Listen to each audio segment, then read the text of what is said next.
అందరికీ నమస్కారం అండి. మన జీవితంలో మనం ఏదో ఒక విషయంతో పోరాడుతూ ఉంటాం. ఎన్నో కష్టాలను అనేవి అనుభవిస్తూ ఉంటాం. అలాగా ఎవరో ఒకరు కష్టాలను అనుభవిస్తూ ఎదుర్కోలేక చాలా నిరుత్సాహపడిపోయి దిగులుగా ఉంటారు. అలా దిగులుగా ఉండే వారి కోసమే ఈ కథ. Welcome back to our channel positive webs in Telugu. ఒక అడవిలో పచ్చటి గడ్డి మొలుచున్న చోట ఒక 5 కుందేళ్ళు చేరి ఆ గడ్డిని తింటూ ఉంటాయన్నమాట. ఆ తింటూ ఆనందిస్తూ మంచి ఆహారం దొరికింది మనకు అని చెప్పి అనుకునే లోపే అక్కడికి ఒక 2 కుక్కలు అరుస్తూ వస్తాయన్నమాట. అరిచి వీటిని వెంబడిస్తాయి. ఈ కుందేళ్ళని వెంబడిస్తాయన్నమాట. అంటే వాటిని చంపి తినటానికి వెంబడించేసరికి కుందేళ్ళు చాలా భయపడిపోతాయి. ఎక్కడికి వెళ్ళాలో తెలియక పరిగెడుతూ ఉంటాయి. అవి వెంబడిస్తూ ఉంటాయన్నమాట. చాలా భయపడి ఒక దగ్గర దాంకుంటాయన్నమాట. దాంకున్న తర్వాత ఆ కుక్కలు అనేవి వెళ్ళిపోతాయి. అప్పుడు ఈ 5 కుందేళ్ళు మాట్లాడుకుంటాయి. మనకి ఎందుకు దేవుడు ఇంత చిన్నదిగా బలహీనంగా పుట్టించాడు? అన్ని జంతువుల్ని బాగా బలంగా ఏదో ఒక బలం అనేది ఇచ్చాడు. కానీ మనకు మాత్రం భగవంతుడు అస్సలు కొంచెం కూడా బలం అనేది ఇవ్వకుండా అందరికీ భయపడేలా చేస్తున్నాడు. మనం ఎందుకు బతకటం? ఎలాగో తప్పించుకొని వచ్చేసాం కాబట్టి సరిపోయింది. లేకపోతే అవి తినేసి ఉంటే మన పరిస్థితి ఏంది? ఇలాగా ప్రతి జంతువు దగ్గర నుంచి మనం మన ప్రాణాలని కాపాడుకోవాల్సిందేనా? ఈ పోరాటాలు ఎన్ని రోజులు? ఈ పోరాటాలు మనం భరించలేము. ఈ పోరాటాలు తట్టుకొని శక్తి మనకు లేనందున మనం చనిపోవటమే బెటరు. అంతా వచ్చి ఈ భగవంతుడు చేసిన పని కాబట్టి మనం ఏదో ఒక విధంగా మనం చనిపోదామని చెప్పి ఆ యొక్క 5 కుందేళ్ళు మాట్లాడుకుంటాయి. అందులో ఒక కుందేలు అవునవును నువ్వు చెప్పిందే నిజం, మనం బతకటమే వేస్ట్, ఎన్ని రోజులని పారిపోతూ గెంతుతూ మనం భయపడి బతకటం.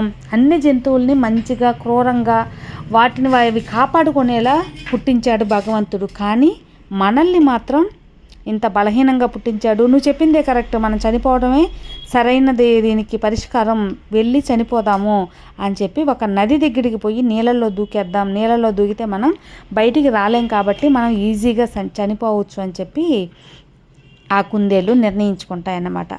ఇక చనిపోవాలని నిర్ణయించుకున్న ఆ 5 కుందేళ్ళు నేరుగా ఒక కొలని దగ్గరికి వెళ్తాయి. ఎందువల్లంటే ఆ నీళ్ళలో దూకి చచ్చిపోవాలని చెప్పి.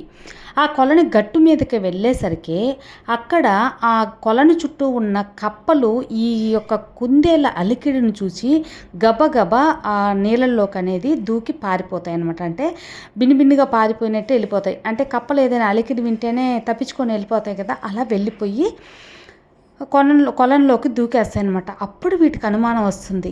ఓహో, మనకంటే చిన్నవి కప్పలు, అంటే మనల్ని చూసి భయపడుతున్నాయి, అంటే మనకు ఏదో ఒక శక్తి ఉంది, మనల్ని చూసి కూడా కొన్ని జీవులు భయపడుతున్నాయి, అంటే మనకు దేవుడు ఏదో ఒక పవర్ అనేది ఇచ్చున్నాడు. కాబట్టి మనం ఎందుకు చచ్చిపోవాలి? ఏం చచ్చిపోకూడదు, ధైర్యంగా జీవిద్దాం, పోరాడి జీవిద్దాం అని చెప్పి ఆ కుందేళ్ళు నిర్ణయించుకుంటాయన్నమాట. మొత్తానికి అవి చనిపోవాలనే నిర్ణయాన్ని మార్చుకుంటాయి. కాబట్టి మనం ఈ కథ మూలంగా తెలుసుకోవాలనే నీతి ఏంటి అంటే, కష్టాలు అనేవి వస్తూ ఉంటాయి, పోతూ ఉంటాయండి. ఎన్నో ఎదుర్కోవాల్సిన మనకు సందర్భాలు అనేవి కూడా వస్తూ ఉంటాయన్నమాట. వాటిని ధైర్యంగా ఎదుర్కోగల శక్తి ఇవ్వమని దేవుణ్ణి కోరుకోవాలి తప్పితే ఈ యొక్క చనిపోవాలి ఇలాంటి ఆలోచనలు అనేవి పెట్టుకోకూడదు. ఎక్కువ మంది మేము బాధలు భరాయించలేం, మాకు మంచి కాలమే రాదు అని చెప్పి బాధపడుతూ ఉంటారు. అలాంటి వాళ్ళకి ఈ కథ తప్పకుండా ఒక ఇన్స్పిరేషన్గా ఉంటుంది. ఎందువల్లంటే మనకు కష్టాలు ఏర్పడినట్టే ఆ కష్టాలకు పరిష్కారం, సమస్యలకు పరిష్కారాలు కానివ్వండి, ఆ కష్టాలకు ఏదో ఒక తీర్పు అనేది ఖచ్చితంగా ఉంటుంది. ఆ తీర్పు ఎక్కడ మనం మొదలుపెట్టి మన సమస్యను తొలగించుకోవాలి, మన కష్టాన్ని ఎలా భర్తీ చేసుకోవాలి, మన దుఃఖాన్ని ఎలా దూరం చేసుకోవాలి అని చెప్పి ఆలోచించాలే తప్పితే ఎప్పుడు కూడా మనం ఏదో ఒక నెగిటివ్ ఆలోచనలోకి పోయి ప్రాణాలు తీసుకోవాలి అని చెప్పి కృంగిపోయి మనల్ని మన చుట్టూ ఉన్న మన బంధువుల్ని ఫ్యామిలీ మెంబర్స్ని అందరినీ బాధ పెట్టి అలా చేయటం వల్ల ఏం లాభం ఉండదు కదా. కాబట్టి మనం ధైర్యంగా పోరాడి ఈ జీవితాన్ని జీవించటమే ఈ జీవితానికి ఒక పరమార్థం అని చెప్పి ఈ కథని ఇంతటితో క్లోజ్ చేస్తున్నానండి. ఈ కథ కూడా మీకు ఒక మోటివేషనల్గా నచ్చుతుంది అనుకుంటున్నాను.